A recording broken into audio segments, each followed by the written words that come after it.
billahi rabban wa bil islami dinan wa bil muhammadin nabiyyan wa rasulan rabbi zidni ilman warzuqni fahman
ingkang puspita arum kasliring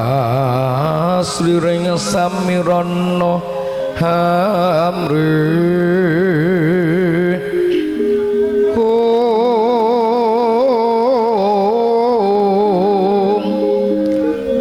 sekar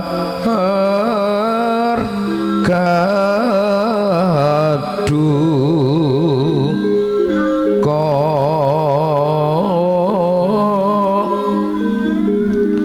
ngas kandanyo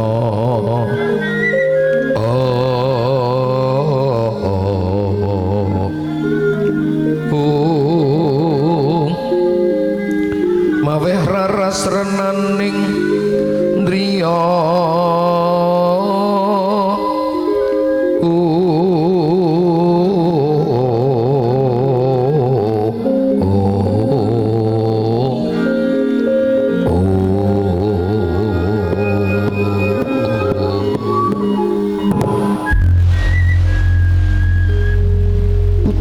sun ngger bocah gagah Wijasena Sena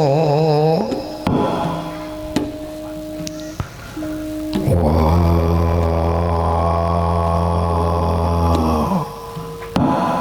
Kunti tali prata ibu apa nyaket marang Kanjeng Ibu adoh sunawi caket sundraketake ya semene tresnane wong tuwa marang putra najan to anakmu Wijasena ati bungah awit wong tuwa sing kaya menu tresnane marang anak-anake padha basuki nggonmu ngadhep ana ngersane Kanjeng Ibu Sena entuk pantungane Kunti lan suwiji apa anakmu ngatur sembah bekti marang sliramu Kunti buku. Yo ndak tone butuh prakujo pangestune Kanjeng Ibu wae tampanana. Lamun bisa tak gegem nangasta. Tak pundi mustaka tumapak Jaja dadi jimat. Mengkono aku ngger Wijasena. Sakwise prayoga ngadhep mono dadi kejoting ati kaget penggalihmu. Putra pirang-pirang tak timbali tanpa kinanten kakang kelawan adi. Mula aku takon kenangane apa sing mbok timbali mung anakmu sing murang tata. Sena apa? Sak sedane wong tuamu sinuwun Prabu Pandhu Dewanata. Ibu Randyanati bunga mung tansah membeng sungkawa. Wong mati ora semanggetune. Tangis sastra kaping 7 ora bakal bali. Sing wis mati mbok ya wis. Sena apa? Ibu susah ora ngerteni wong wis mati. Patri pitang Narcapada kudrat ing Gusti sing kabeh menungsa bakal nampa kalbu dulur nang sodhong nang gesing nang kandangan. Iya. Ning titenane wong sodhong wong gesing sing cepak patine kono 3 perkara. Apa? Siji lalen. Anger wong sodhong wong gesing di penyakit lali karo bojo lali ora nafkahi malah weke rondo pinggire. Apa ya ana informasi saka Mbah Lurah. Anak decer-decer rono rene nang kono duwe nang kene duwe ning nglati ora dupeni. Ya ana informasi saka pusat. Utang mbayune omahe nang ngarepe dhewe kok lali ora nyarutang tandane wong sodhong wong gesing wis mati. Allahumma amin. Amin ya mati ora gelem amin ya mati. Sing nomor 2 ngantukan. Lho kok ngono? Mayit ki lak rata-rata merem ora ana mayit mecicil. Langgar wis merem Joko Namal kan Israel biasanya matine luwih dhisik. Sing nomor 3 lungguh lendean. Sinden aja sok lungguh lendean mati nom eman-eman. Kududane ndak glayaran tekan Bandungan. Ya. Ning Bandungan dereke kiyaine ngaji ora apa-apa. Iya. Lho kok ngono? Wong nganggo wis lingguh lendean tandha raga wis abot nyangga nyawa. Timbang abot swanake marang Gusti Kang Maha Kuwasa. Sing dawuhne ulama saka ndi asmane sapa kitabe apa? Dudu ulama sing ngomong ming Usman Ridho. Tak kira ulama dudu ning ora kuwi ya ngger ibu susah. Awet ibu nampa wae sing Gusti lumantar pasumpenan. Lamun wong tuamu Sinuwun Prabu Pandhu Dewanata seda nanging ora entuk jatah ing swarga. Sena Wijasena kakang piteksa godhek wak simbar caca.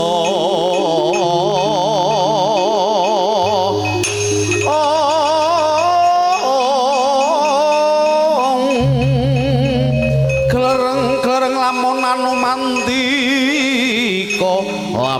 Hanumandika pindho klerenging Simalotra.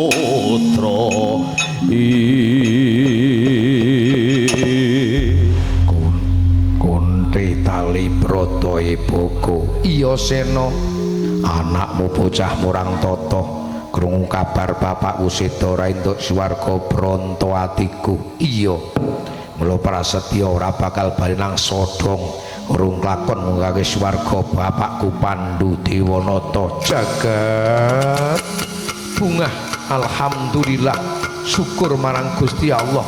Ora rugi angonku mondok-mondokake ning ngena tak ugem apa kang dadi kandhamu Sena. Wijasena Satria Pandhawa guneman pisan tak ugemi ora kasempatan tak gawane mati. Bagus wong tuwa bakal melu ndedonga ngger saka sodhong muga kasempatan jangka sedya kang utama nggonmu bakal goleki swarga wong tuwa.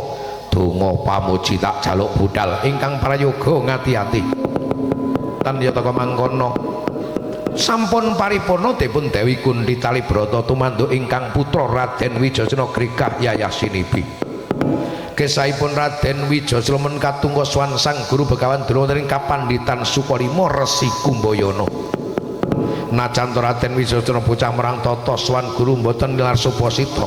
Tinom samantulaken Wijalamun Cinandra liah-liah dhewe tanpa larap.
pangandika kang lebur ngudar ngelmu kang sanyata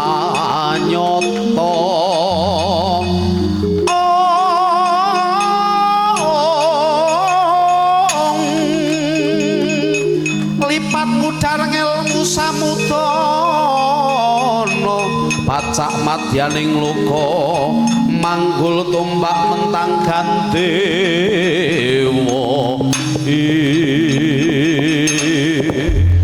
oh well lole kandha blekudus manyar-manyar slikur dina komplit gantil buntute henel ora sisip nggon kundul praptaning Wijasena ngger padha pasuki anakku ngger Wijasena bener apa kang dadi dawuhmu Durna bapakku entuk pandungane Durna bapakku lan Swijapa anakmu sembah bekti marang sliramu Durna guruku oh alah sing ngadan pundi niki mriki masjid kene beda desa terusake nek andane masjid kene leren ora sisih nggon kula paling Wijasena ngger padha pasukan aku ngger Wijasena bener apa kang dadi dawuhmu Durna bapakku entuk donga pamujulan Swijapa aku ngatur sembah bekti marang sliramu Durna guruku oh alah lole kandha blekudus manyar-manyar ndak tampa ngger bekti pucing kang bapa tampanana Gunde Mustaka tumapak Jaja dadi jimat mengkono sawise prayoga ngadhep ana wigati apa kowe dadak awan-awan gedarang-darang tumuka ning sodong kene bakal takon apa ujare mbok bakul sinawiwara kabar ndak tampa saka ibuku Kuntri Talibrata bapakku seda ora entuk swarga ki bener ora Durna bapakku coba sawang ning kaca paisanmu oh alah lole kandha blekudus manyar-manyar ndak sawang ning kaca paisan ngilir mak lampir biyen malam Senin nang Indosiarya Maryatun ki nonton ta Tun nggih Juminah nggih Mbak Yuram nek Rondia Wong Ngatemi Mbah Hurip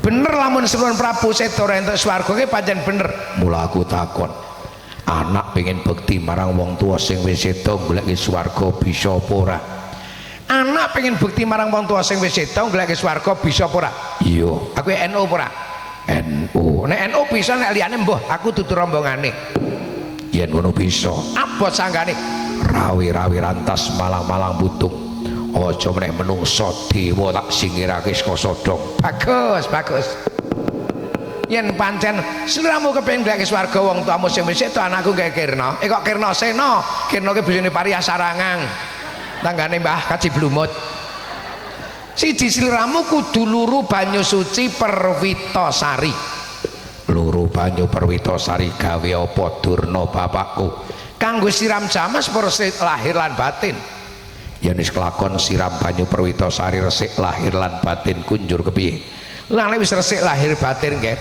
sinamu inggal-inggal luru kiblat papat puncer siji kiblat papat puncer siji nang ndi panggonane Durna bapakku Gusti Allah dawuh nang Quran fawali wajhaka satrul masjidil haram Durna pinter dalil Quran oh Durna pondokan nek wis ketemu kiblatin njur kepiye nek wis ketemu kiblatin nger siramu inggal-inggal manungko puja manembah ibadah marang Gusti Kang Maha Kuwasa wajibe sedina sewengi ping 5 syukur tambah qobliyah badiahe kanthi cara sedekap astana nutupi babahan hawa sanga Wijasena kudu manembah marang Gusti Kang Maha Kuwasa wajibe sedina sewengi ping 5 syukur tak tambah sunat-sunate aja ninggal wiridane ndak dikira nyukcul ke basa apa Inggris cara Jawa munyuk ucul lho kok ngono Imam Abdurrahman As-Saqafi dawuh malam yakun fi wirdun fawakirdun artine apa matur Pak Kiai Musyafa ngono aku ndarani gawe-gawe terangake karo Pak Kiai Musyafa sapa wong ora bisa wiridan monggo dheweke kethek lho kok ngono aku rung tau weruh kethek wiridan padha berarti ora wiridan kethek anggur gumarba kandis dakep tanganku nutupi bapan hawa sing tak takokake babahan hawa sanga ke pratilane apa Ki bolongan hawa cacahe sanga dunuraganing jalma menungsa. Ora tutup ngibadah ketelano tumindak angkara murka. Menungsa maksiat ming gara-gara bolongan hawa cacahe sanga. Cara wong sodong wong gesing kok buntet-buntet mesti ora ana maksiat. Iya, ning ora ana mana. Nang apa? Buntet. Yo bolongan hawa cacahe sanga ke pratilane apa? Pratilane tutuk siji. Iya. Irung loro bolongane ditung. Telu. Meripat loro 5, telingan loro 7. Sing loro goleki dhewe. Kapan? Pas adus. Mbok golekake. Prek. Kek ngaji kok prek. Lah golek dene kaya ngono ngeyel. Anggonku manembah ngibadah gawe apa? Minta jatah ing swarga. Bocah murang tata ngene nek ndonga padha ijabahi. Aja kuwatir nggih, aja kuwatir nggih. Gusti Allah kendat kang welas asih tanpa pilih kasih. Ora takon Mbak Yusulasih. Sapa? Bojone Ju. Mus ngendika nang Quran utoni astajib lakum. Nyuwun sira ingsun mbah ngijabahi. Padhang atiku takon sak perkara nang ndi panggonane banyu Perwitasari. Telengi samudra. Adoh doyak calik pamit budal. Wong tu melu ndedonga gar saka sodong. Kasembatan Joko Setyo kang utama. Nek sadurunge budal penek ngelak wedange domi meneh. Ya tak umpine.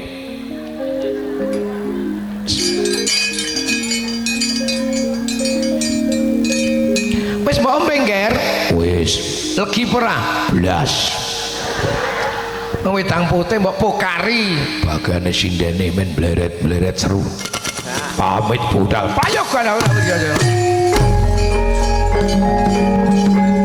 Biat langning kalagyan magar pandang munsar dino lir kekonan surem sorotetan padang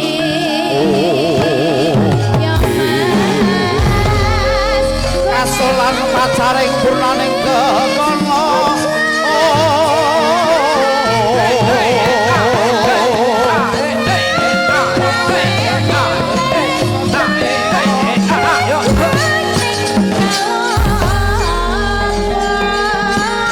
sare mongso ketiga ipo mantoko wengi ing ujung ancana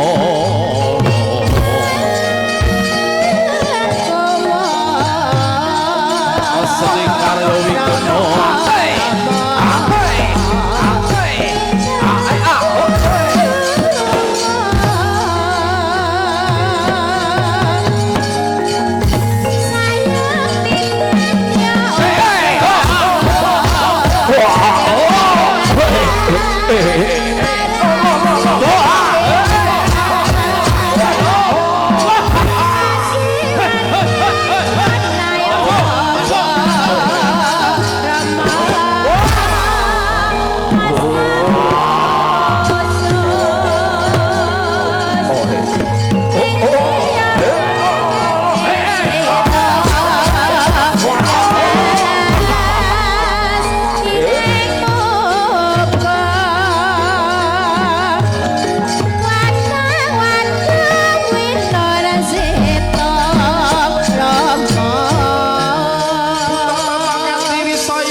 siongnya mawengis wengis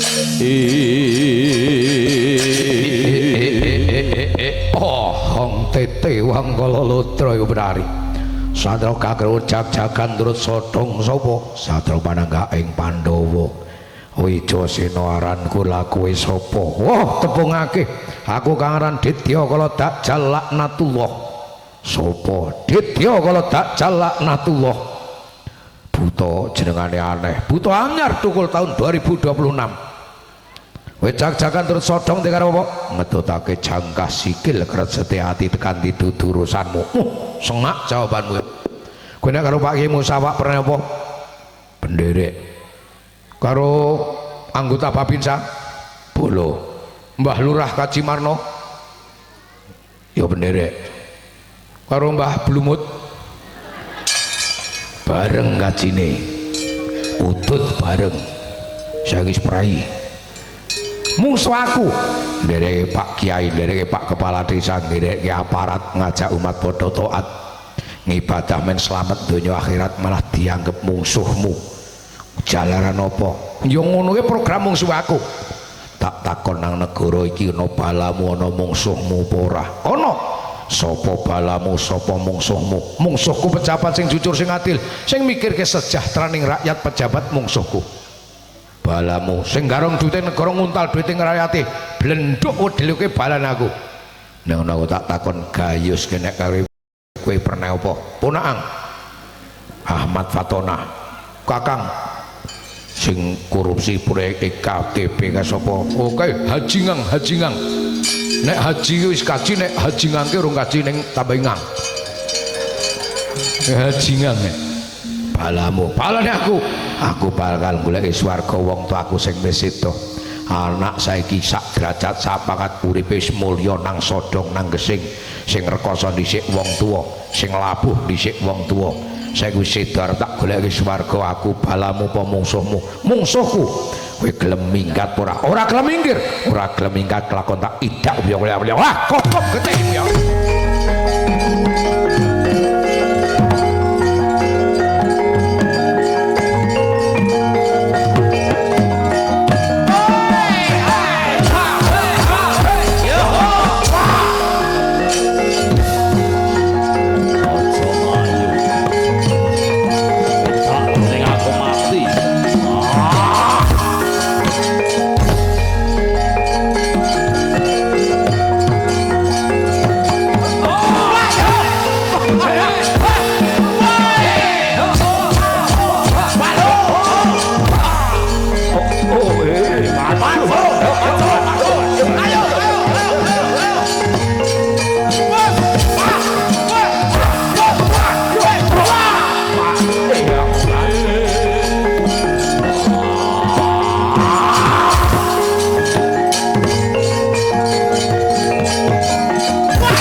saya talwara samyor kang lintang kumedhap wayangane iki lak rada cepet ta heeh jejer pindho begalan gara-gara bar gara-gara jejer pesan maning terus pamit kaya kowe Desanya madya ratri lumrang gandaning puspita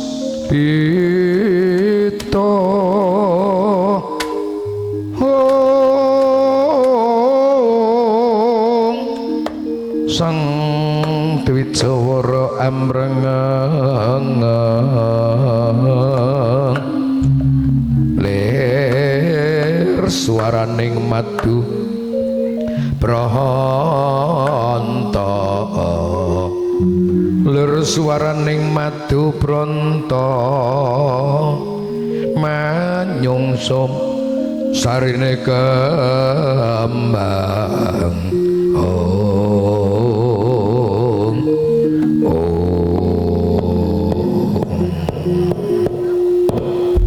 sampun paripurna nggih Pancakara Dina Wijaya mensah rasaksa dak jalaknatullah keseser yuda mlajar sang dak jalaknatullah Raden Wisnu kita nguswarga manungsa puja manembah ibadah marang Gusti Kang Maha Puja Hastungkara mandiring donga sundul kayangan jluring saluka satemandhasaken titi wancine gara-gara poto pratandaning gara-gara gara-gara tengdir geger kayangan jluring saluka gegering para dewa geger kayangan jluring sarana dhuwuring punakawan cacahé papat ingkang dipun pandhegani Ki Alus Semar Badranaya Deraken putra pambajeng nol karing panenggak pitru kali bagong sami gegojeng romo sanging tlatah sodong gesing kapiyarsa rengeng-rengeng ndang sekar eling-eling banyu masan.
Awak dhewe iki didhawuhi nderek hajate warga Jamiyah Nahdlatul Ulama masyarakat Gesing khususnya Sodong. Pengajian akhir sanah basan ngaji rampung kok diserambung nganggo wayang tujuane apa?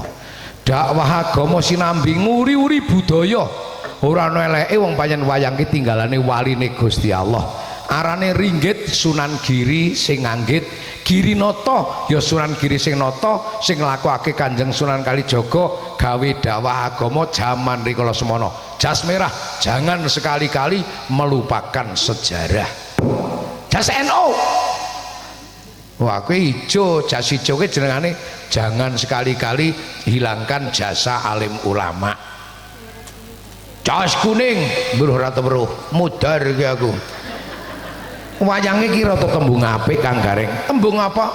Wayang so tembung wajib sembahyang disingkat dadi wayang. Wayang kulit wajib sembahyang kulinakno kawe alit. Tegese awak dhewek didhawuhi karo Kanjeng Nabi hadis sahih kon nglajari anak kawit umur 7 tahun dilatih salat. Umur 10 tahun kok gereng gelem salat gebuk ning ora nganggo pentrung ndak kenang perkara. Nganggo ucapan sing men dipahami dianjarake salat hukume wajib dilakoni oleh ganjaran swarga nek ditinggal dosa mergo kuwi bakal oleh neraka ngono ninggaling wayang maknane wajib sembayang mula dalang sinden yoga masyarakat nek seneng wayang aja lali salate wong seneng wayang ora salatke wong lunga ning ora ngerti dalane lunga kok ora ngerti dalane ora teken tujuane ben mulya nang swarga mrungus nang neraka aja seru-seru gong nek ana meteng tuwa raga bener gawe meneh kanggo sing nonton sapa ngerti tontonan iso ndadekake tuntunan timbang tuntunan ming do ditonton jaman saiki akeh wong Jawa wis ra njawani bangga putrane iso basa Inggris ora ngerti basa takoni mbane apik makmu nanti le ambruh kaplakane minggat ring ndi oh alah nah istilahnya parah nang desa saiki kadang-kadang nyebut wis ora patut ora patut priye Truk maksude ngene nek nyebutke wong tuwa nang desa paling dhuwur bapak karo ibu nek ora luas ayo bapak karo mak ora pantes bapak karo simbo ora luas bapak karo biung desa saiki gaya papi mami kemana mami sedang ndaut mami kok ndaut tungkae ting plethek mami bel gedes kuwi mau tungkae ting plethek nang gedeng skincare ya raine glowing ane lak tungkae ting plethek ane raine glowing amal tak poyoki banyu bening nang epek-epek raine glowing tungkae mlethek nek wonge nang kene tak terusake Truk gawehane gorek ngono lho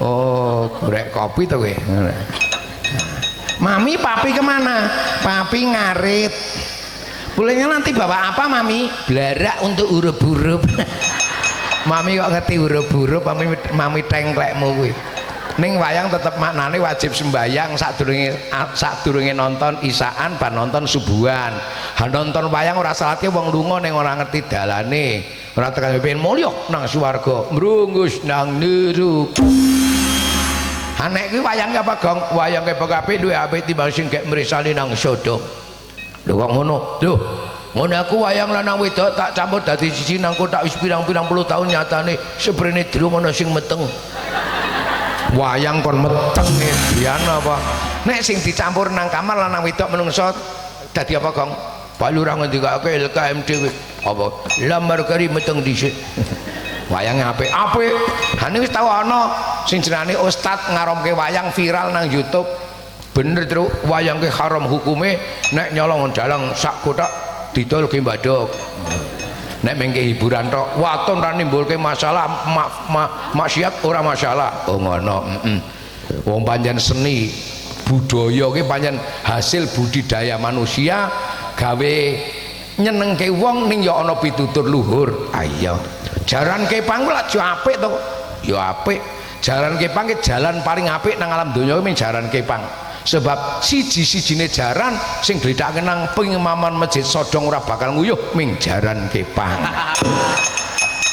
wah coh ana jaran kepang apik jaran suci ki jaran kepang nek jarane suci resik kok sing nunggang ratu raup ratu wudu sok pengkal jarane merongos nang neraka mudhar kono sing nonton ratu raup ayo padha wae sruduk jarane mlebu neraka kowe mulangi apik donya kuwi Allah ngendika wa mal hayatud dunya illa mataul ghurur mula nek kepencut karo donya ya kena ning sak sedengang wae aja kupati-pati aja kumantil-mantil karo donya wong donya ki mung geguyonan mula nek ana wong sing kesurupan karo donya nganti lali salat lali ibadah lan yo ana sing ngelingake Kiai Danyang kula aturi kondur misaake sing dolanan kae lho ngelingake aja kumantir karo donya masane kondur tegese ngibadah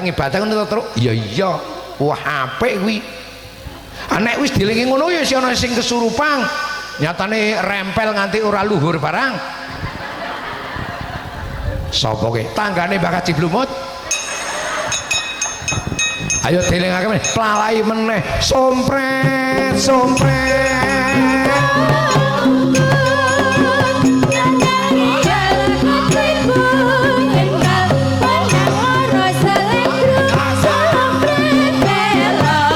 Jaran kepang yung kang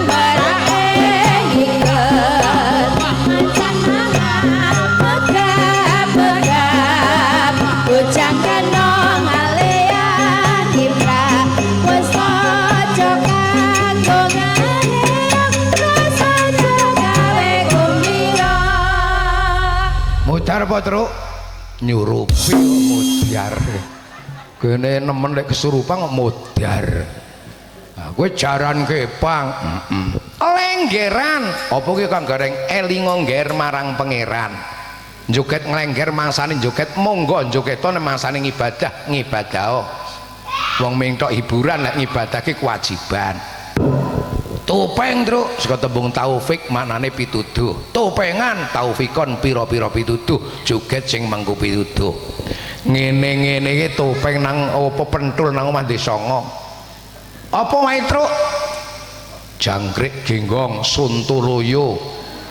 Terus kebugiro, sumyar-sumyar, surung dayung. Terus gondang keli, siripiti, melik-melik.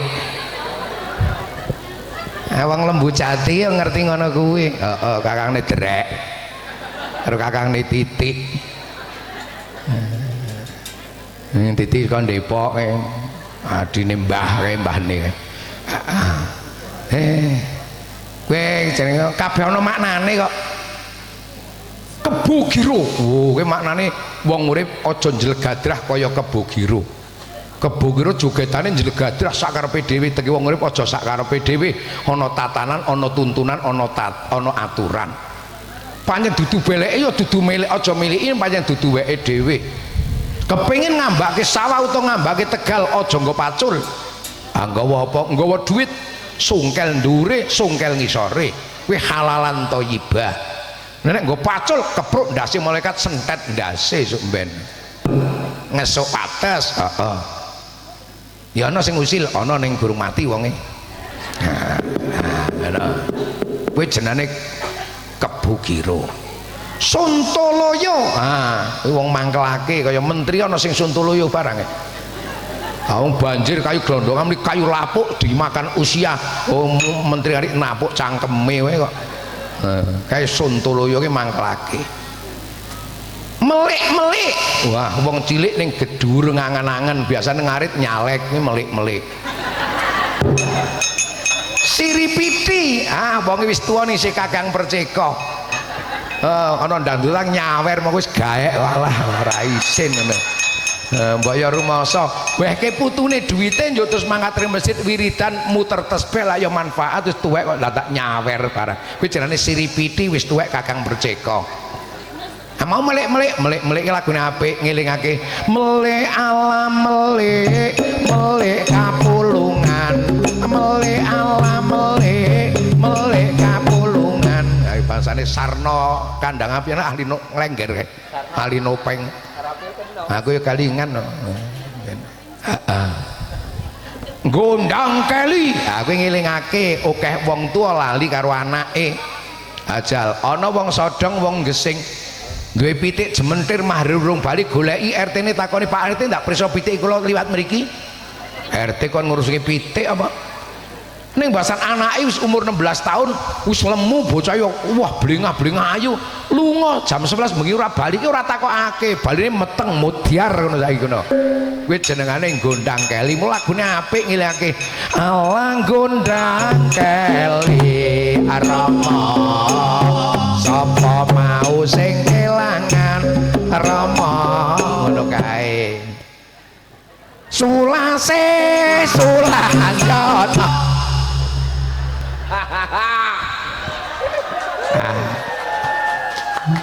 ning sing viral ora kowe ya Gong sing viral ora kowe nek winginane ngono ya kidul kae apa manuk baladewa pakanane apa onde Jawa ayo para kanca amring agama ben uripe ayam uga mulya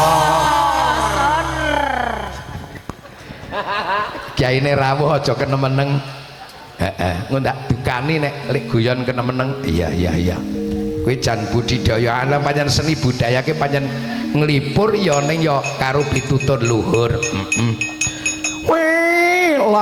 lai begek sak drita hemel nala gareng napa mau Petruk napa Pak Bagong ya Om nggih paman kile iki bapakmu lho Ndlower.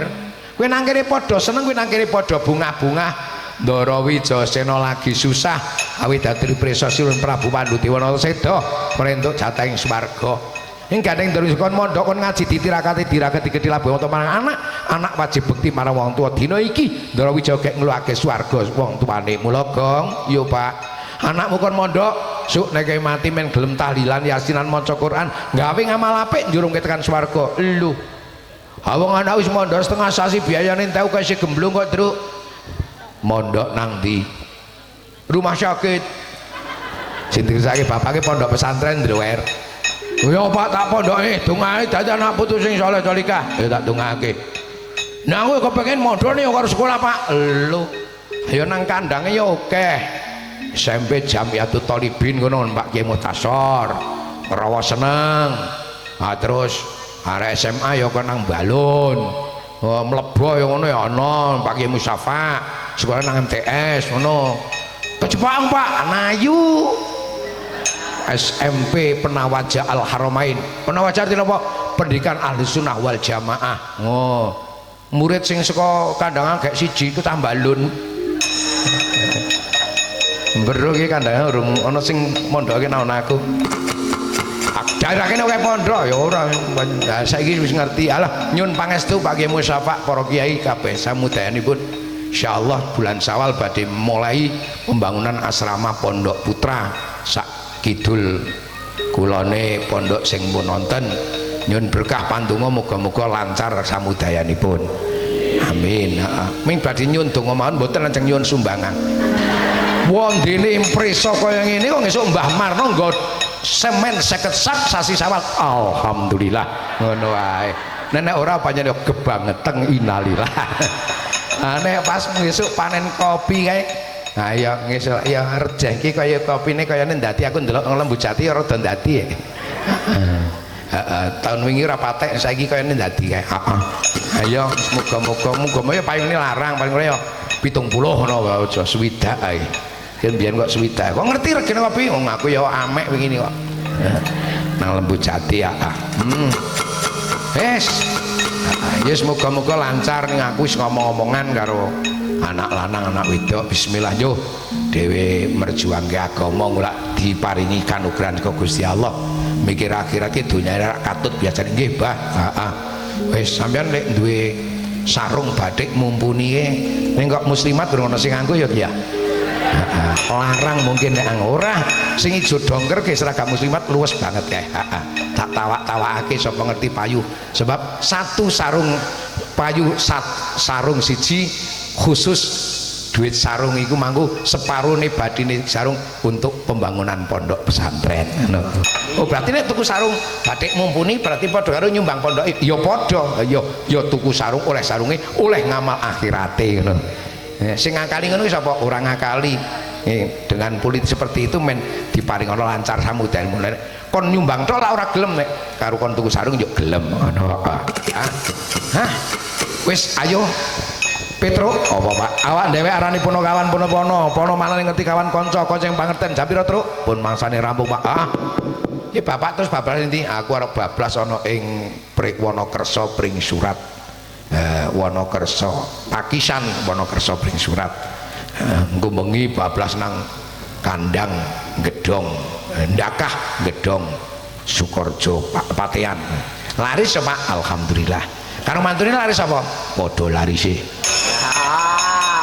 tenan iki dan padha larise kok iki baluhur ki ngaji nang Balirjo Bumen nganggo bengi tapi esok mau istirahat bengi nang Puri Kencana perumahan kono daerah Manding Temanggung. Padha laris to. Wis nek kaya aku diareke terus monggo Pak. Ayo. Mas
Sang Wicasena liyang Lasawana wasa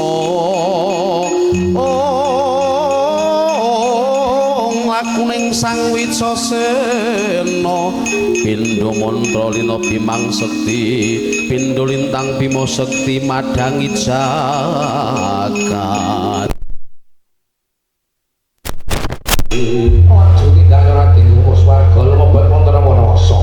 alas bungi manusia bangsani satu galak jimsitan berprayangan najato kata godo gede tingkat meratini munggah harti mudu jurangan tos demuki gisi ing jalatri ratini jero mantan pucung drono nyawang tengah segono tejo sakso dolanan tejani banyu perwitosari jegur jalatri sang Wijasena kering sartawi jumangkah kali bangsa Nagaraja rajane para pirandu alas ngrimpung lakune Wijasena kadupak mbangil ngletek lentising Wijasena lambah-lambah lutirana Rikala semanten Raden Jamutan kang sifat piyandalujipun kuku Pancanaka. Kuku Pancawilani Manaka tegese wektu dadi Wijasena wonten ing Sadha ndelok ana ing gesing ping mlebu swarga limang wektu salate kudu kukuh Allahumma. Matak mantra Sang Wijasena. Kuman kami putra matak mantra sebul ing kuku Pancanaka. Tamake jajane Nagaraja bocah dadi kita.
wayangan niku nek pun tancep kayon berarti pun rampung nggih cekap semanten.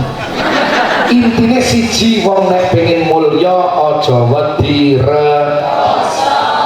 kepingin mulya nang alam donya mestine do ikhtiar sregep ling nyambut damel rupiah dura basa meneh nyambut gawe padha ae kene barane dhewe pingin mulya besok nang akhirat dados sing taat sregep ibadah amin Allahumma. Yang kedua, putra dididik apik ulangi becik kon mondok kon ngaji sing tenanan kepi dadi putra sing saleh salihah bakal nyuwargake wong tuane donya akhirate amin Allahumma. Rampung pengajiane tambah kuat imane, tambah enteng ibadahe, tambah sregep jamaahe, tambah rukun masyarakate, tentrem rumah tanggane, urip sarwa kecukupan, selamat donya akhirate. Awalan wa akhiran leres min fadrillah lepasan kula nyuwun pangapunten. Monggo sareng-sareng kapungkasi mawi doa nyuwun ridho nyuwun rahmatipun Allah. Al-hadhihi niyati sholihah. Al-Fatihah. A'udzubillahi minasyaitonir rajim. Bismillahirrahmanirrahim.